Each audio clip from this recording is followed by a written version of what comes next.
Hello everyone, my name is Masterstarman, and welcome to something new by Activision. As well as Toys for Bob, we're playing Madagascar! No, you could probably tell what that purple dragon was flying around, who he was. Welcome to a bunch of logos, a saving message here. Welcome to Spyro the Dragon.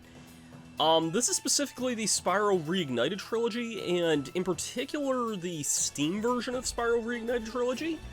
Yeah, we're gonna be starting up my new Let's Play today of Spyro the Dragon here. I'm just gonna be switching the save files here because... yeah, I kind of started to play this a little bit, but... let's not dwell on that too much. In the world of dragons...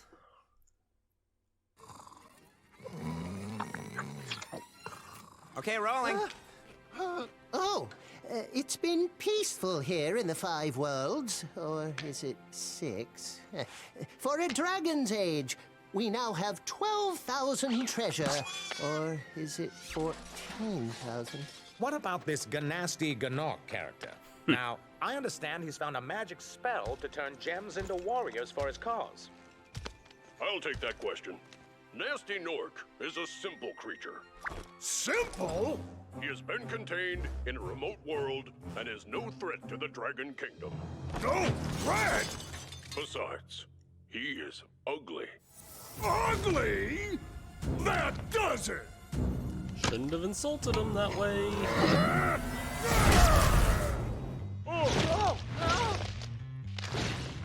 Huh? Looks like I've got some things to do.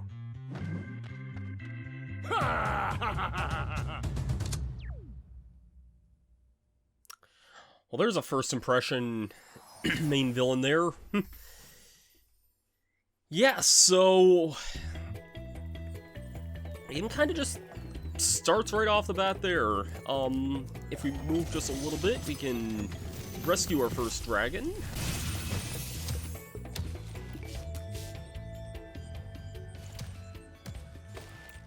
Thank you for releasing me, Spyro. Free 10 dragons in the artisan world, then find the balloonist. He'll transport you to the next world. What about Gnasty Gnorc? I'm going after him.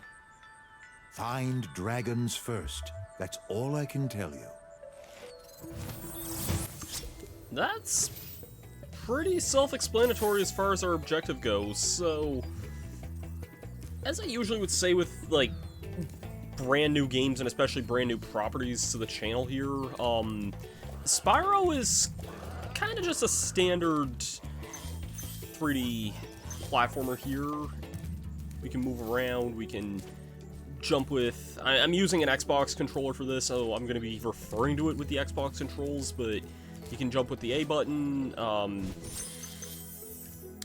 We can get a skill point, apparently. We can do a dash attack with the X button there, and we can also breathe fire with the B button there. If you're using a different controller, just think of it what the controller equivalent on any other type of controller would be there. As you saw, I jumped off of this hill here, and if you press the A button in midair, you can do a little glide. And yeah. Apparently I got a skill point, which I wasn't expecting to go into this early on.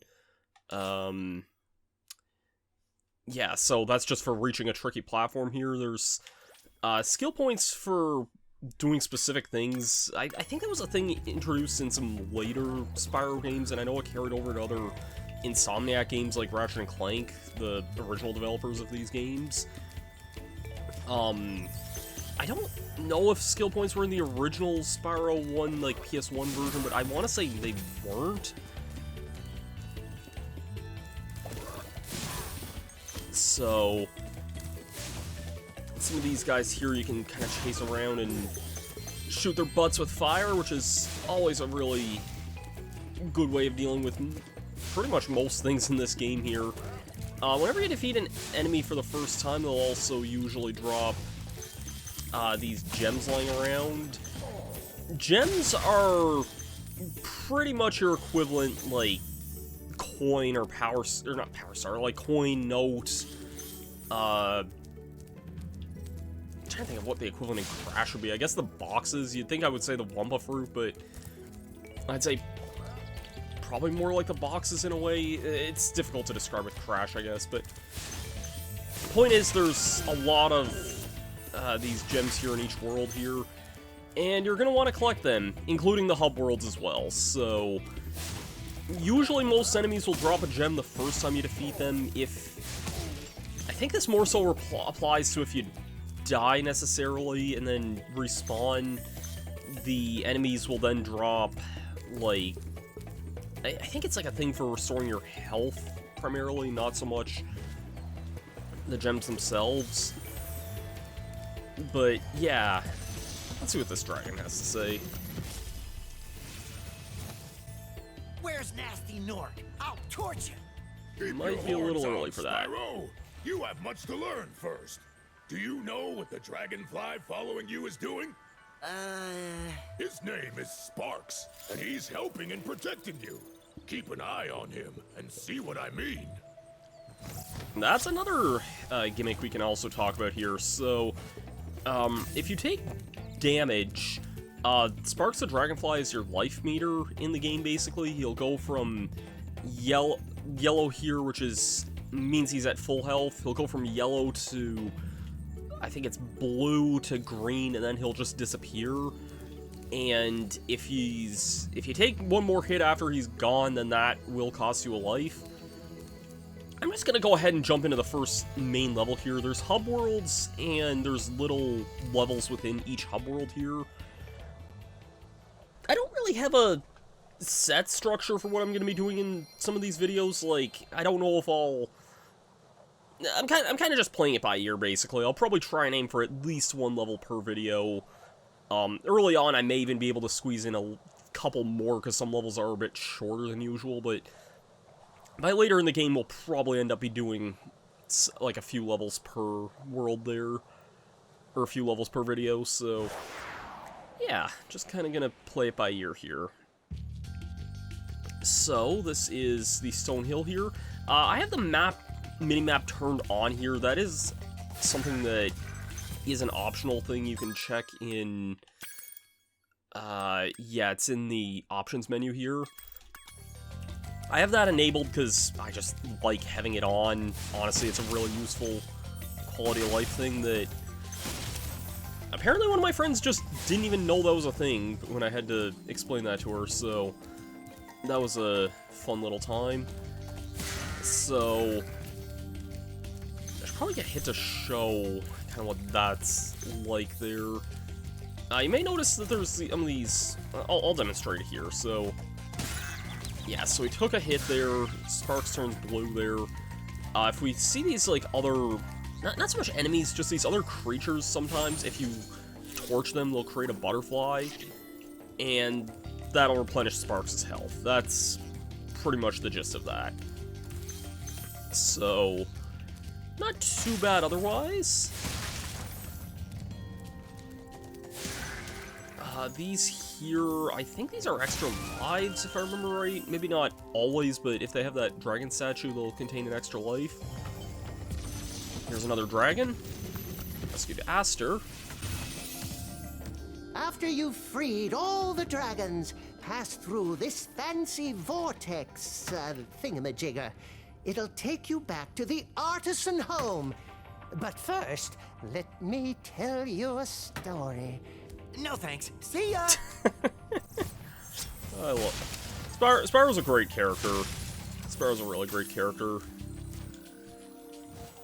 And fun fact that's pretty obvious trivia. Not that you can jump down here and there's a ledge down this way, but Spyro in this game, and I think most of the game starting in Spyro 2, I want to say. Spyro's main voice actor is actually Tom Kenny, the voice actor of SpongeBob. And I think coincidentally, going by the Nickelodeon vibes, I want to say in the original Spyro 1, I'm pretty sure he was voiced by, I never remember his name, but the guy who voices Rocco in Rocco's Modern Life, I'm pretty sure. I'll have to edit that on there, but I remember seeing something that he was the original voice of Spyro. If we head down there, we could see that there's a key down here, which is nice to find. That'll be useful for opening up a chest later in the level here.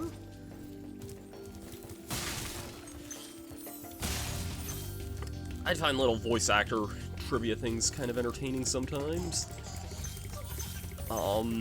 Oh, yeah, we'll be able to... Here's another new thing we'll be able to talk about here. So...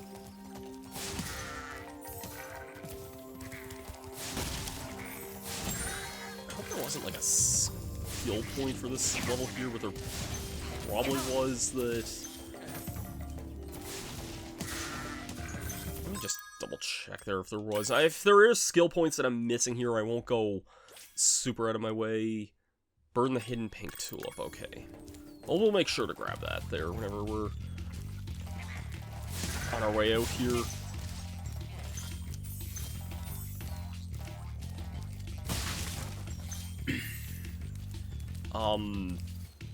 I forgot what I was about to say there. You'll always want to kind of check the outskirts of certain areas, and thankfully, yeah, for things like this here, thankfully Sparks also does, like, if you're near a gem, Sparks will automatically grab it for you, which is really, really nice. That's one big thing you'll want to have to keep Sparks around for, other than just he's your health. Like, I'll demonstrate it here. Yeah, like, I didn't have to go near that gem to pick it up there. Rescuing Gildas. Spyro, my friend, how about a hint on gliding? You bet. For the longest glide, press the jump button at the top of your jump, and try pressing the action button to drop down mid-flight. Simple enough, kind of teaches you just how to glide here. And yeah, we can use that to kind of reach this upper area here. This area is pretty big, but I don't think there's too much here other than some random gems. There is something up here, though, that is kind of important. And... where is it?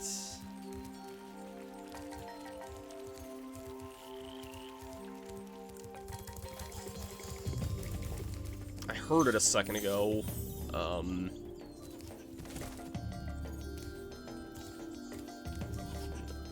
Why is this not... There it is. I heard this a bunch of times. Every level, I'm pretty sure... If not every level, then a vast majority of them have this thief character that'll start sprinting around here.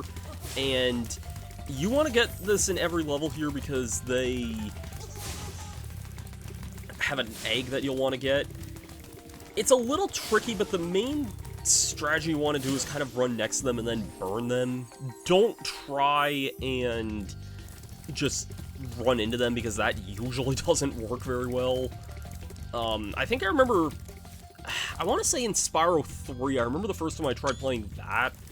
That was the first Spyro game I ever tried. I remember chasing one of those thieves for, like, must have been a good 15-20 minutes before I realized what I was doing wrong there, because I was chasing him around kind of this, like, track area, and I was like, what the heck am I doing wrong here? But, yeah, that was definitely a revelation for me.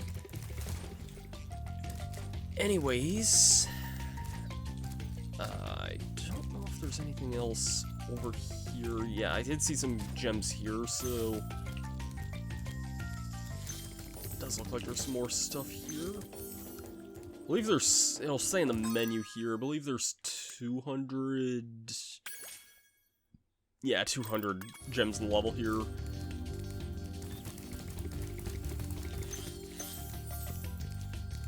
I seem to remember when doing my practice run. By the way, you also can't, like, dash out of these here. Kind of gives me vibes of, like, Halo and Halo 3 in particular, where, like, you'd have, like, multiplayer maps where if you stepped out of bounds, the Guardians would just decimate you, which was really, really funny, but, yeah, that's kind of the same vibe I get from this, except not like that at all.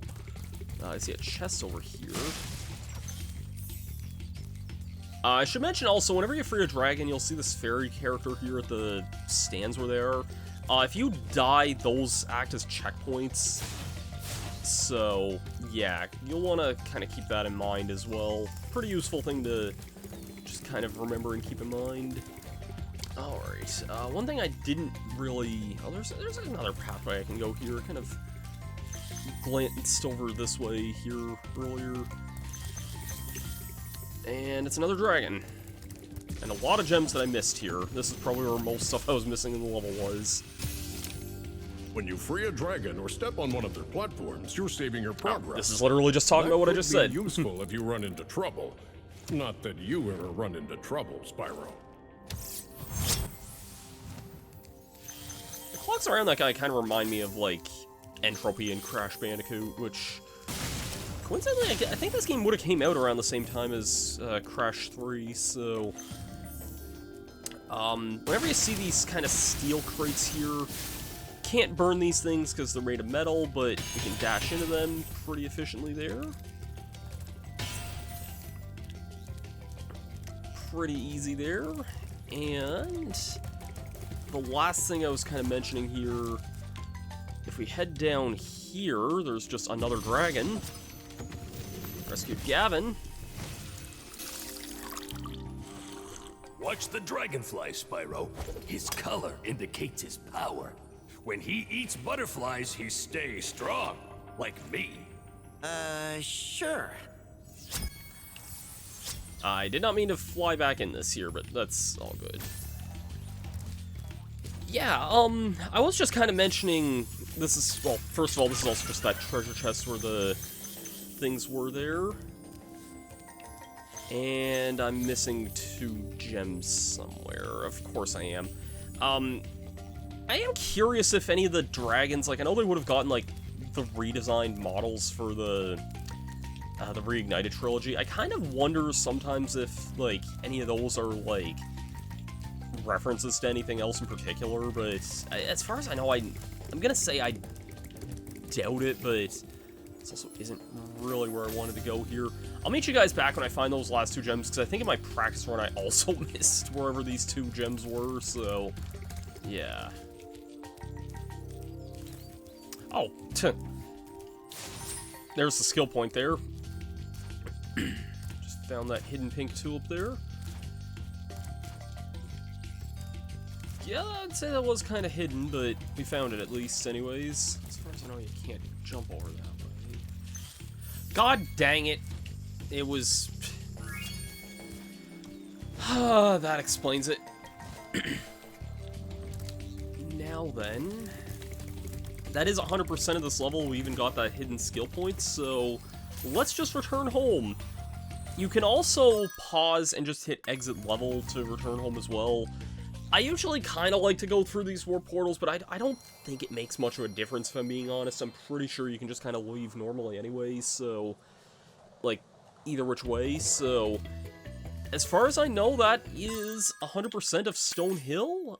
Indeed, and it's also going to do it for the first video of Spyro the Dragon. Next time, we'll continue exploring the Artisan's world, and probably not finish it up, but we'll probably definitely explore another world at least as well, and kind of take it from there. Thanks everyone for watching, and I'll see you guys next time. Have yourselves a great day, and peace out.